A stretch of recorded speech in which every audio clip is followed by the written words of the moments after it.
I'd love to introduce everyone to Ellen Spear. She is a speech language pathologist at Lakeshore Speech Therapy. So Ellen, welcome. Take it away. Okay, thanks so much, Nicole, for that introduction. Yes, I'm the owner and a speech therapist at Lakeshore Speech Therapy. I'm welcome to everybody. I'm really happy to be here today to talk about this topic. It's one near and dear to my heart. We have done this through elementary experiences. And again, like you said, Nicole, I think it's really great that we have just the parents this time, although I love having kids, but just the parents so that we can maybe dig a little deeper to some of the questions you might have and be a little more specific about things. So we're talking about problem solving and trying to make our children be more effective problem solvers. In working with these kids on social communication skills, I found that really this particular skill of determining the size of the problem and how we react to it has made some big differences in how do our children regulate themselves social emotionally? How can they keep themselves calm when that uncomfortable feeling of a problem occurs? And problems occur every day, right? We know as adults that problems occur for us every day. How do we react? And how does that keep our equilibrium? How are we able to keep calm? So this is just really giving our kids a framework for it so that they can look at it and say, hey, maybe I can use these tools to help keep me calm and be a more flexible thinker. And we've had some really good success with that. Like I say, what is the skill? We're going to determine how we figure out the size of the problem and how we figure out how we're going to react to it. Just keep in mind, though, it's not always successful. Based on the temperament of our kids and their life experiences, and even looking at your own, the way we solve problems, we don't always match our reaction to the size of the problem. There's times when we overreact, a lot of times probably. So we can't expect our kids to always be able to do it. Like I said, giving them this framework and these tools is helpful, especially for those smaller problems, right? Problems that get overblown on a daily basis. My pencil broke. Oh, the world's going to end. No, it's not, because we're going to say to ourselves, this is a small problem. So that's kind of the plan for today. We'll go over how we group problems and what strategies we can use once we figure out this is a small problem, this is a medium problem, or this is a super huge problem. What strategies we can use. And then I want to give you some platforms of things, that you can use at home to reinforce this. So if we can jump on, I think we're ready to jump on the slides. All right. Let me try to successfully share my screen. Okay. Does everybody see the slideshow? I'm seeing it. You're seeing it, so I'm going to assume that everybody does. If anybody doesn't, just unmute yourself and yes, exactly. Give us a holler. Okay, so we can move to the second. That was just kind of my introduction. Okay. I'm going to pull it up over here because my vision is so bad. I know. I have mine on like 100 magnification right now. The older I get, the worse my vision gets. So, so it's just basically saying problems come in different sizes, which we know. Our emotions and our reactions come in different sizes. Reactions come from emotions. So if you look at it, emotions are the inside feeling, reaction is how we show it on the outside. And it's expected that the size of our emotion, the size of our reaction match the size of the problem.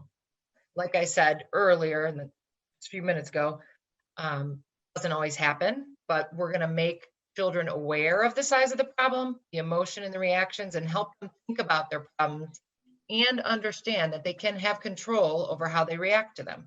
We have some control. We can't expect that they'll always be able to match it, and we can't tell them how to feel.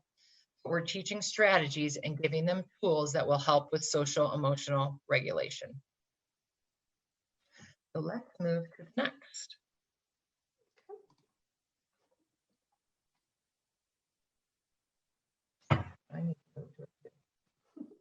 So we're just going to define the concepts.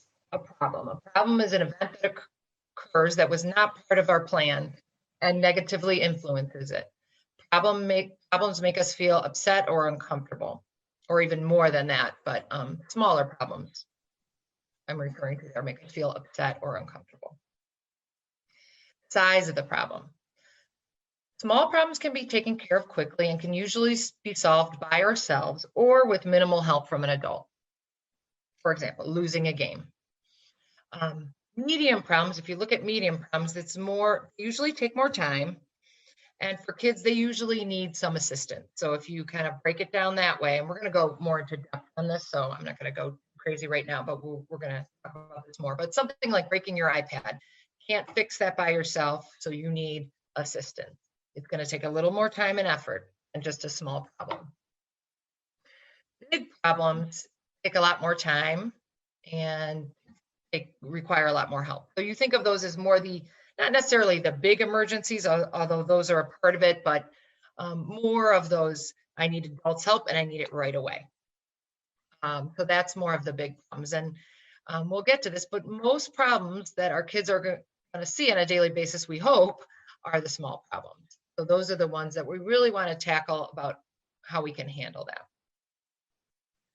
The next concept is feeling. Feelings are what happen inside our bodies that can be described with words such as mad, happy, and sad, which you all know. But when problems occur, we have those different intensities and different feelings based on, how we feel about a certain problem. They're often described with words such as I feel frustrated, stressed, anxious, afraid, or worried. So if you think about what I said before, feelings are the inside, but the reaction is directly related. It's the outside. So reactions come from feelings. A reaction is what we show on the outside by what we say and do. Those also come in different sizes and intensity. So for instance, you may feel a really crazy, intense feeling on the inside, but you don't show on the outside that much of a reaction. So they're related, but reaction is what we're really looking at too in terms of how we're matching the problem and the reaction. Okay, and I did include, I don't know, did I say the video on this one? Yeah. So this was just a video I thought was kind of funny and just kind of give you guys a little break. This is a college student from Clemson, and I think they just played last weekend, so it wasn't even like a big championship game, but here's an example of what we would probably consider a smaller problem. He wasn't on the team, he wasn't a coach, but his team lost the game. And I think it went viral, this poor kiddo, but it's an example of him not really matching the size of the problem, his team losing, to the reaction. Now, if it was the Cavs championship game, I think we all might react like this friend, but this is just a regular football game. So let's play it.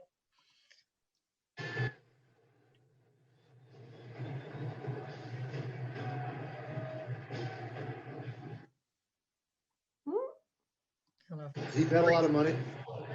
Look at his buddy. Oh, it gets worse. He gets some kind of slow motion, but. Oh. Yeah. His buddy's twittering.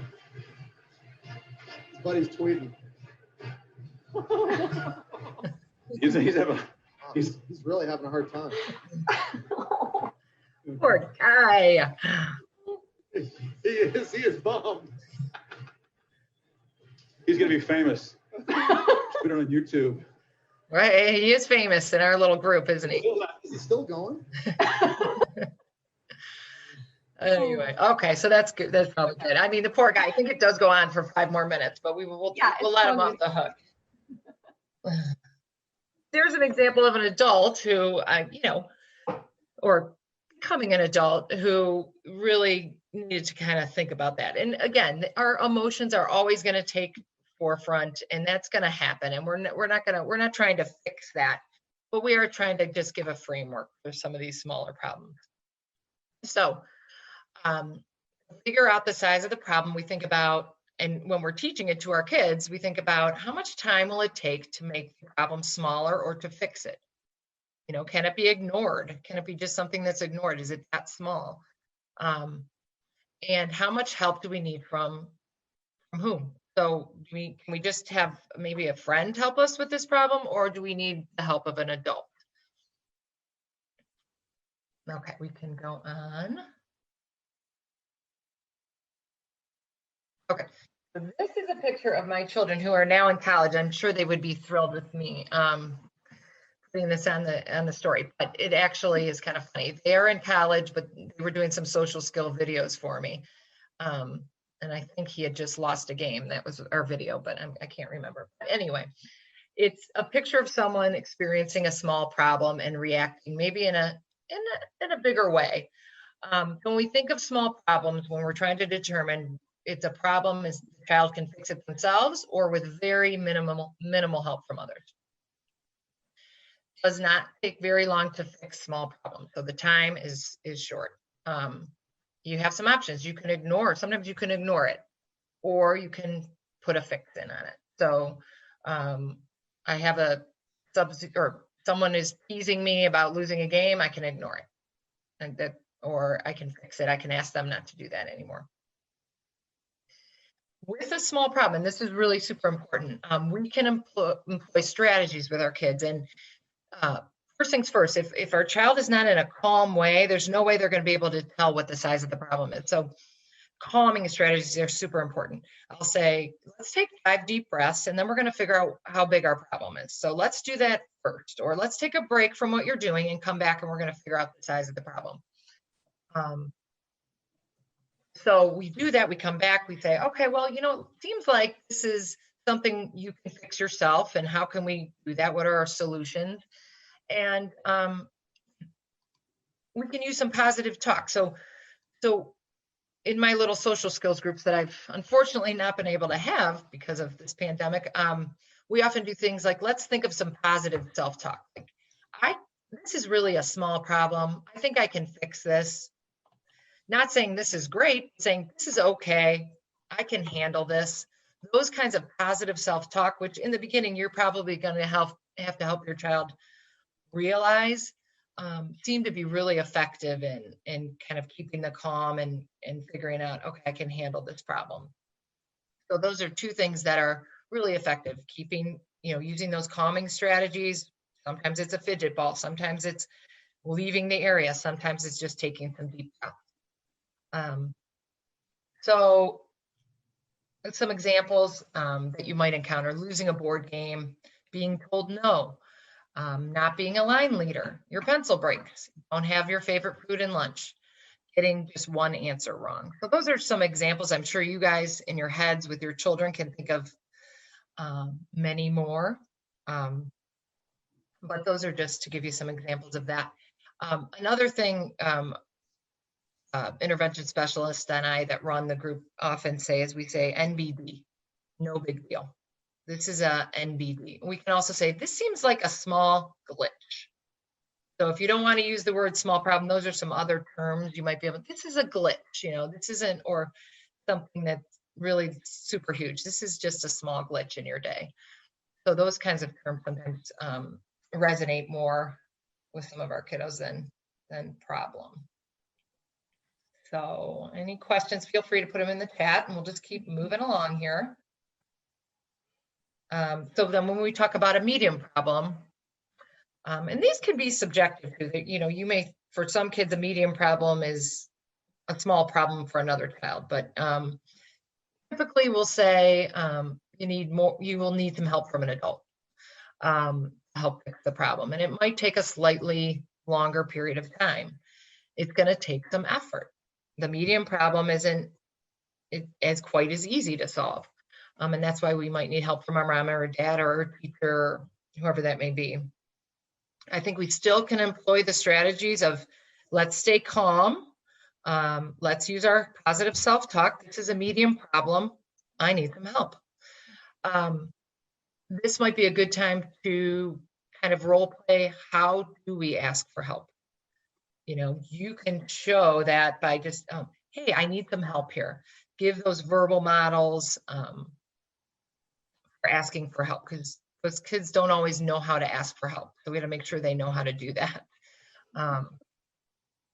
Examples of medium problems: missing the bus, broken phone, which I've shown there, feeling sick so that you have to tell the nurse in class, don't understand the homework. So not just getting something wrong. A lot of our kids feel frustrated when they just are incorrect responding, but really not understanding the homework where you have to reach out to a teacher or parent for help. So those are some examples. And again, I welcome anyone throwing, you can either throw some more medium problems on the chat, or after we're done here, you know, give some more examples of what you would consider medium problems. Okay.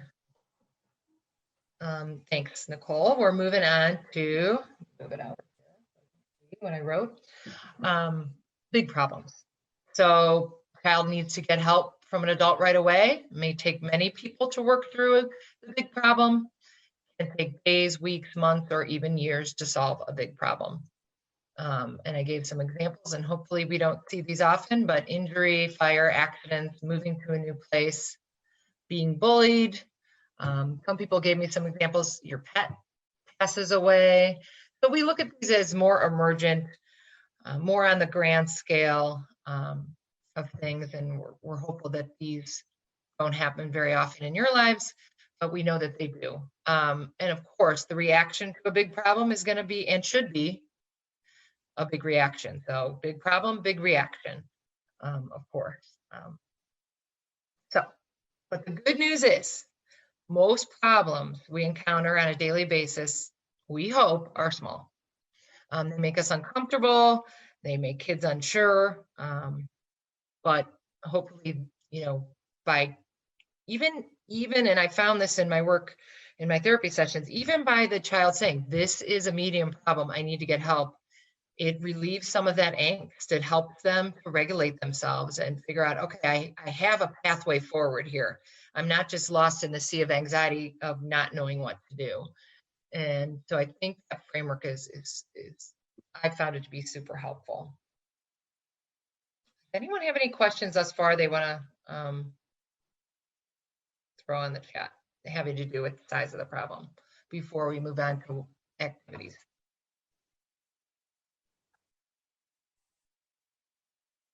Okay, we'll keep rolling then. Home activity. So we've figured out how we're going to teach what size our problem is. Okay, so I have a question. Techniques for encouraging the pause. I'm guessing from that question, if I'm understanding it right, is how do we get them to slow down, stop and think? Yeah, that's exactly. So that's where our calming strategies come in, and there's times where it escalates quickly, and those aren't going to work. But we have, I think, there's no sense moving forward with determining the size until we can get even just a little bit calmer. And there's one way.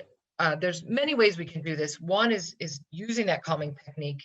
The other is use of visual cues, which we're going to get into in a little bit here. And sometimes even words get to be too much when a child's in a state of anxiety and trying to figure things out and panicked about the problem. So we use something, and we're going to get into that, like a 5-point scale, where we can just show them visually, hey, here's where you are. We need to be, the problem is kind of down here. So sometimes those visual cues are more helpful than anything we say verbally. And if you have more on that, we can talk about that later too. I hope that answered. You're welcome. Okay, so home activities. And these, I think, are more important than any worksheets that you can do with your child. And it can be done in the course of your natural environment, which is highlight times when you as a parent encounter a problem during the day. Discuss the size of the problem, how you felt about it, and ideas for making the problem smaller. So they're going to be watching what you're doing in those instances, and that's going to be, I think, the greatest effect. For example, when I went to the store, they were all out of ice cream. That wasn't my plan. The plan was for me to get ice cream. But I stayed calm and said, this is a small problem. I can get ice cream next time. Maybe I could get popsicles instead. And then even saying this to a child, I was really proud of myself for having a small reaction to a small problem. So it's right there. It's something that they can see and experience. It's not just on paper for them. They're seeing their parent have that reaction. And then of course, we're going to do that with them. Reinforce times when you witnessed your child demonstrating a small reaction to a small problem. Keeping it positive and not always identifying when the size of the problem and the reaction do not match. So I think we all fall into this. I'm going to say I do for sure. You know, it's so much easier to say, oh, wow, that was a big unexpected reaction to a small problem. And we often find ourselves not pointing out the times when they actually did, you know, oh, wow, you stayed calm. And that was in the course of that small problem. I'm really proud of you. So I think we won't have a problem pointing out when the reactions don't match, but we have to remember also to point out when they do. And I know that I'm guilty of that. So I try to keep that in mind. For example, you know, I know you want to keep playing your video game when it was time for school, but you were flexible and you realized it was a small problem. Hey, because you were so flexible, let's make a plan that, you know, we can play after school or after your homework, and just appreciate, thanks for staying calm and realizing it was a small problem. So just you saying it, we have to really get our kids in the mindset of thinking in that framework, and it's going to take some practice and some reminders from you about, you know, what size that problem is. Because if kids generally overreact to small problems, they're not going to know until you kind of show them, hey, this is a small problem, this is a quick fix, this is an NBD, no big deal, and here's what we're going to do. So those, you know, that's really important for you to point out instances of yourself, and I think that'll be things that you can even set up, you know, and then things that you notice your child are doing as well. It's super important. Okay. Let's just move on here. Oh, okay. So I have attached, and we're going to go over these at the end, some worksheets that you can do with your child that have a social story attached and some visuals. I know we're talking about how do we get them to calm down. There's some super easy visuals on that. And we'll go over those at the end if we have time, or just quickly go through those. Next, because I've now had to go at least hybrid for my therapy sessions to Zoom, a really, really good resource is boomlearning.com. And I'm not sure if you guys know about that. Many of you probably do. So I'm not trying to tell you something you already know, but I do know if you go on Boom Learning and you search size of the problem, there's quite a few that are free. And then some that require some points, and some activities that you can have a social scenario where the child is learning, okay, this is, I have to figure out, is this a small problem, a medium problem, or a large problem? So for your kids that like that interactive feel, Boom Learning is a good way to do it if they're not into the paper pen worksheets that we were giving you. YouTube has great videos. Again, some, well, I should say that I was looking through yesterday. Some are movie clips, some, so you really have to kind of look through and make sure they're age appropriate, but there are some nice videos about size of the problem that you can find there. I would just say preview them before you show them. And then of course we all know Pinterest, and there is a ton of both movie clips, videos, and worksheets that revolve around the size of the problem. I will say role or video modeling is a really great way for your child to learn. Oh, you're muted. Okay. So if you show a video of kids overreacting, underreacting, determining the size of the problem, sometimes that's a really nice way for them to learn. So YouTube and Pinterest also has those. There's a app, I think it's on YouTube, Everyday Speech, and often they have really nice social skill videos, and I couldn't find one for size of the problem, but I'm certain it's probably there because they do most of these topics. Okay, move on. Okay, so get to my favorite thing. A lot of the information I'm giving you is from Michelle Garcia Winter's Superflex curriculum. She also is the author of You Are a Social Detective, which is is a prerequisite for Superflex. Her methodology is social thinking, and it's really awesome. I've used her a lot in these days, in all my therapy sessions and in my teachings. And she specifically, Superflex is a character that is presented with what are called unthinkables. And he has to find a way, strategies and calming or whatever the strategy may be for this unthinkable that is there, to overcome and be a flexible thinker. So, you know, what we try to teach the child is your superflex. We all have superflex inside of us. And, you know, how do we address these unthinkable? And I think the first one is rock brain, who gets stuck on ideas. So, you know, I only want to think about this. So how do we use our super flexible mind and strategies to become more flexible in our thinking? For what we're talking about today, we're talking about Glass Man, and he's up in the, if you can see him, he's up in the top left. And Glass Man has huge upset reactions to small problems. He, whoops, did we lose you? Oh, no, we're up. Okay. And he shatters like a, you know, he does okay when things are going his way, but as soon as a small problem occurs, he shatters like a pane of glass. So there's actually a book. There's lots of information about how Superflex tackles Glass Man. I would say, however, you wouldn't want to start there. If you were really, there's also a preschool series about solving the size of the problem that social thinking has.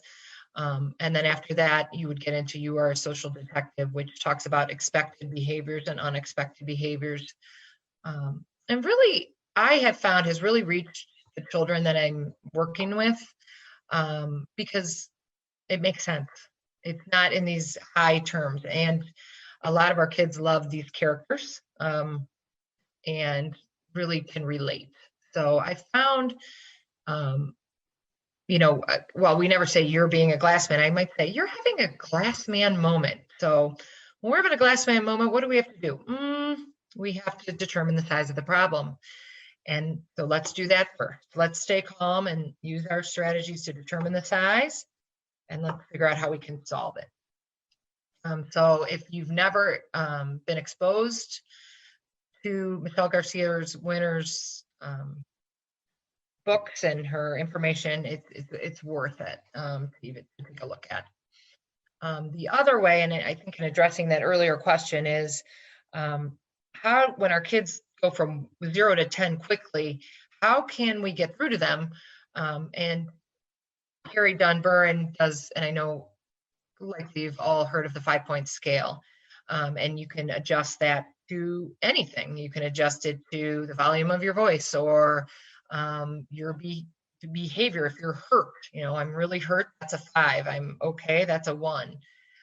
So I did pull up one for problems, and I know we kind of broke it into 3, but this is broken into 5, and you can say like a disaster, probably the big problem. A major problem might be medium or 4 or 3, and then a small problem, and then a glitch is, you know, 1 and 2 may be the small problem, 3 and 4 may be the middle, and then 5 remains the disaster, however you want it to look. Or you could do it 3, 2, 1. But at least it gives kids a visual about what's happening. And I think a lot of our kids learn visually, and sometimes we can't stop the anxiety by just putting more words, throwing more words at them immediately, especially when they're in a period of, I'm upset, you know, there's a problem, I'm uncomfortable. So that's something that I think is really, really a good resource. Okay, and then the last one, the last page, I just gave you some references of the what I had talked about for social thinking publishing, and there's definitely a website, but I wanted to make sure I acknowledge that a lot of information and a lot of how I go forward with my sessions does relate to that social thinking.